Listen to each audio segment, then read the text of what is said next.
出生在印度的女人究竟有多惨？这个女人只是出门散个步，却不料被4个酒蒙子打倒在地。打完后，他们还不满足，直接将女人拖进了小黑屋。一个年过80的老头走了进来，对着女人就是一顿拳打脚踢，接着关上门对女人实施了侵犯。5秒过后，老头心满意足地走了出来，接着第2个走了进去，再一次侵犯了女人，紧接着是第3个、第4个。这种恶行持续了整整3个小时，可这还不够，他们还叫了一群精神小伙走进了房间，随后骑上摩托来到女人的家门口，趁她丈夫和孩子熟睡之时，将房门牢牢地锁住，然后在周围浇满了98号汽油，只是眨眼睛就燃起了熊熊烈火，丈夫和孩子就这样被活活烧死。直到第2天，女人拖着残破不堪的身躯回到家中，呆呆地看着眼前的废墟，心中的悲痛无法用言语表达。她将4个老恶魔告上了法庭，可在开庭这天，他们嚣张至极，根本不带怕的，甚至还做出难堪的手势调戏女人。他们之所以这么有恃无恐，原来是提前贿赂了法官和律师，只怕了他们拘留10天就草草结案。可即便这么轻的处罚，他们还是不想多待1天，于是在女律师的帮助下，悄悄地从后门溜走。女人感觉到不对劲，可等她反应过来时，那4个老恶魔已溜之大吉。女人感到无比的绝望，死死拽住警察抱怨判罚的不公，然而没丝毫卵用，警察将她无情地轰了出去。而这一切被一个男人尽收眼底，他就是女人的哥哥。既然法律无法帮妹妹伸张正义，那就由他这个当哥哥的来讨回公道。一场复仇之路也拉开帷幕。首先，他们抓来了女律师，逼问出那4个老头的下落。女律师呜呜咽咽地表示自己不知道。女人见此，只好抄起一旁的小匕首，噗呲一刀扎进他的腰子，再360度转动匕首。女律师终于承受不了痛苦，将4个人渣的藏身之所说了出来。但女人没有放过他，放了一把大火就离开了此地。2人驱车来到第1个仇人的住所，此时对方在屋里喝得5迷3道，殊不知死期将至。听到敲门的声音，他迷迷糊糊的就去开门，却发现女人来寻仇了。他二话不说赶紧逃命。女人见对方明显喝多了，也不紧不慢的跟在后面，决定好好折磨这个人渣。女人捡起地上的砖头，对准老头的脑门就是哭车一下。女人的哥哥也紧随其后，对准老头的2弟就是嘎巴几脚，紧接着拖进小黑屋将他绑了起来，开始了一场生不如死的折磨。见老头死到临头还敢调戏自己，女人抄起酒瓶就狠狠砸下，但他还不解气，让哥哥拿出辣椒粉抹在伤口上。老头顿时发出痛苦的猪叫声。可这还没完，2人拿出事先准备好的锋利钢筋，对着老头的身体就是一顿乱戳，直到被戳成了马蜂窝。此时女人又想起老头侮辱自己得意的样子，还有被他们烧死的孩子与丈夫，她的情绪瞬间失控，再次拿起破碎的酒瓶一顿猛扎。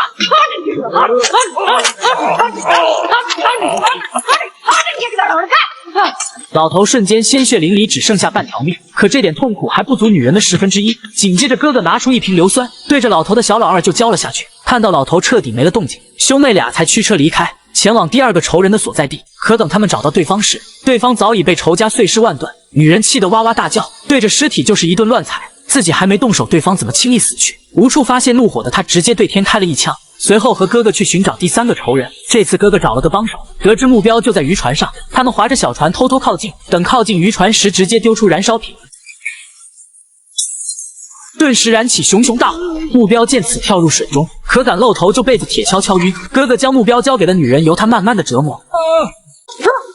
一阵发泄之后，女人将一瓶硫酸浇在他的小老二上，目标顿时发出惨烈的哀嚎。可哀嚎声吸引了一群暴徒的注意，他们全部赶了过来，趁哥哥不注意，直接一刀扎进腰子。好在哥哥有把瓶子，将冲来的暴徒射杀，在哭哭几枪吓退了一群暴徒。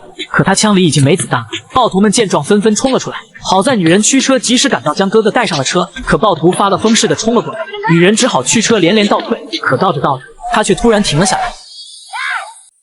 这个女司机绝对是个狠人，面对数百名暴徒的围堵，她非但不害怕，反而一脚踩爆油门冲了过去。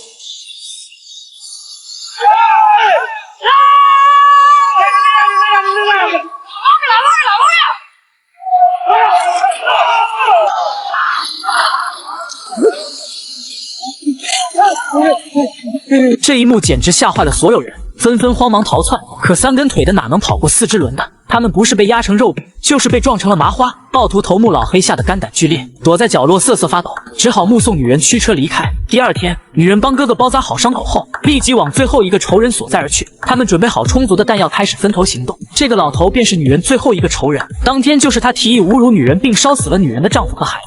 为防止女人报复，他在周围安排了大批的小弟，自己则悠闲地看着小电影。殊不知死神的镰刀即将向他挥来，哭车一脚哥哥踹开大门，将所有的小弟全部吸引出来，然后抄起喷子与之对抗起来。